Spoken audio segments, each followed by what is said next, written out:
Now, sadly, we all know that it takes one photo of stock in a muddy paddock to absolutely destroy the perception of our industry. But seldom does that one photo tell the full story in terms of what the farmer has in place to protect their waterways from runoff and ensure good animal welfare. Now, as the temperature gauge starts to drop, Federated Farmers and the allied groups that are around them have created an action plan to head off these issues with winter grazing this year going into the winter. Now, joining us now to discuss this is Bernadette Hunt, the Southland Federated Farmers Vice President. Good evening. How are you? Hi, Sarah. I'm good, thank How's it? you. How's the weather been in Southland? Since we're talking about weather.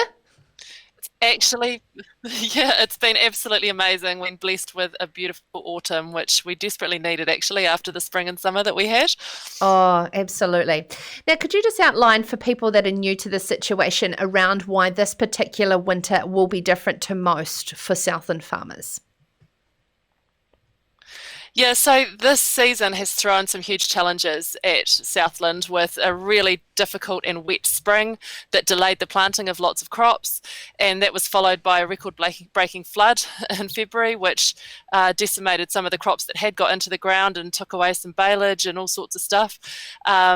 So yeah, the crop or the amount of feed available in the province to get through winter was already stretched, I guess, before we head into winter. So, and then COVID-19 came along and put lots of constraints on meat processing plants who had to protect their employees, understandably, and recognise social distancing requirements. So that meant that processing was massively reduced. So lots of farmers have entered winter with extra stock, or gone through autumn and entered winter with lots of extra stock on their farm that they hadn't planned for, on top of the winter feed shortages. That situation last winter was a very stressful time for a lot of Southland farmers, where their farming management practices came under huge scrutiny without just that good old Kiwi Southland way of having a yarn about it over the fence. But this year, there's been some intervention groups established. Could you tell us about how we're going to handle this differently this winter? Yeah, sure. So yeah, last year was horrible, and it got to the point where every farmer was going to bed at night thinking, "Jeepers, is it going to be a photo of my place on the front page of the paper tomorrow morning?" Because the reality is, you can get a bad photo anywhere you want to if you want to badly enough. Now, granted, there are some farmers who needed to lift their game with winter grazing practices, and none of us deny that, but the vast majority of farmers really set out to do a good job, and are devastated to think that it might be perceived differently.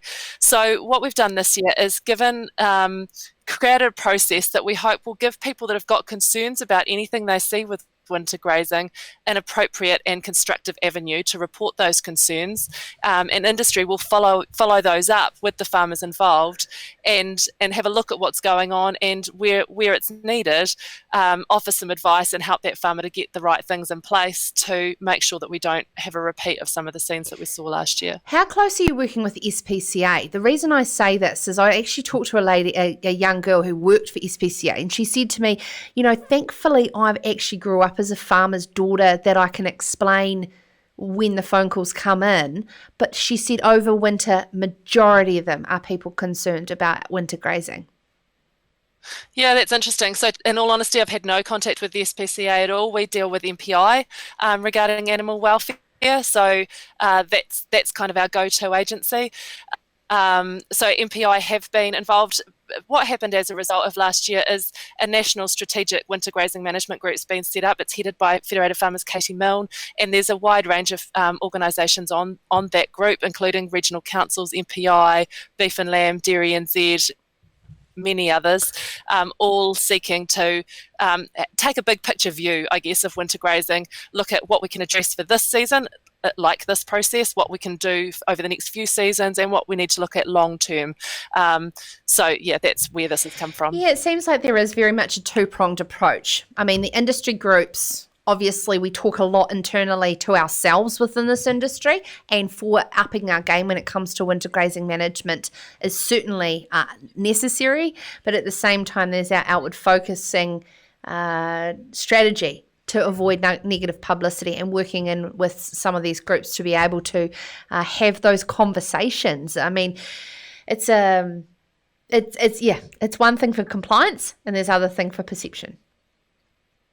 Yeah, that's exactly right. And one of the pieces of feedback, I guess, that we've taken on board is that if people don't feel they've got a constructive outlet to report their concerns, they take those concerns to social media or other less constructive outlets. And so we've given them a constructive way to report their concerns, and it's an industry-led approach. Industry and farmers supporting other farmers to get this right and to do a better job. And very often when we see problems going on a farm, there's actually a lot more going on behind the scenes, and often those farmers are the ones that actually most need some support. So another farmer going in and offering that support is far better than a sledging on social media. So I really encourage anybody, don't have to be a farmer, anyone at all who sees something that they're concerned about, get onto our 0800 number, that's 0800 farming, and report it. Or you can go to the Federated Farmers website, and there's, if you search winter grazing on the homepage of our website, you can get a form to fill out that will achieve the same purpose. And those cases will all be looked at by a group in the region that it's relevant to, and they will all be followed up. How has been your approach and reception from Environment Southland? Positive? Very positive. Yep, Environment Southland have been involved in the development of this process and are supportive of it. And particularly the regional councils have been supportive of the idea that industry takes the first kind of step and makes contact with the farmer without the need for involvement of regional council or MPI. If we have a concern that that farmer isn't going to address the concerns that have been raised or isn't willing to do a better job, then we'll pass those things on. You know, we don't want the imagery that we saw last year. One of those shots, you know, puts all farmers in a bad light. So if a farmer isn't willing to engage with our support and help improve what they're doing, then we will pass the calls on. But we don't actually expect that. Most farmers really want to do the right thing. Yeah, absolutely. And get those rat bags tidied up, because like you said, it's just one photo of a farmer who, is doing the wrong thing and can I just say, can't be asked. I've seen it everywhere. They've got the hay bale feeder and everything all around the gate, but that is very slim and it's not a representative of everyone, but as you said, it's just that one photo. Bernadette, you're a very well versed in essential freshwater policy from Southland Federated Farmers, and there's a lot of catchments down in your area that have done some incredible work, such as Pomahaka as an example. How do you feel about what you saw released last week? So what are some of those wins and losses from your perspective? Yeah, I have very mixed feelings about it. It was great to see some of the things that were in there that were just not sensible. Some of them have been fixed in response to the feedback that was received. So that was great to see. It was worth farmers taking all the time they did to make submissions, and a lot of that stuff has been heard. There are definitely still some things in there that are really, really concerning. And I have a general concern about blanket rules. You know, there's no way that people in government buildings in Wellington know better than the farmers on the ground doing it here. Yes, I accept that we all have a responsibility to make sure that water quality is improved, and most farmers are working really hard to do that anyway. And there are still some remaining things in the new version of the policy that could have some really bad unintended consequences and are not going to help water quality. So you know, we're yet to see the detail. The actual regulation's not written yet, so I'm hoping that some of this can be refined further. But yeah, it's not all roses, that's for sure. That is the thing you just said. It's not all set in concrete yet, but it seems to have had its second reading in Parliament and seems to be progressing quite fast through. I understand there was a total of 22 reports to inform final decisions. There's a lot of organisations that were shut out of that, in particular Federated Farmers. Are you concerned that we still haven't got everything on the table for what is a policy that will be with us for generations?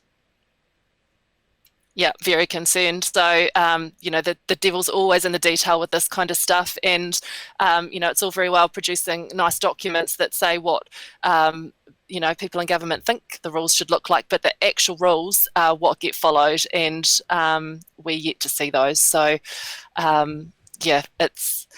there's a lot to play out here yet, although, the actual consultation process is closed. Can I just say on behalf of everyone listening and watching, thank you so much for the tireless work that you do, Bernadette. I know it from observation from the outside. Southland is a very complex region with its own challenges, very unique to the rest of New Zealand, and certainly, punching from the bottom of New Zealand, making sure that farmers' voices are heard is much, much appreciated. Thank you so much for joining us tonight. This is Sarah's Country.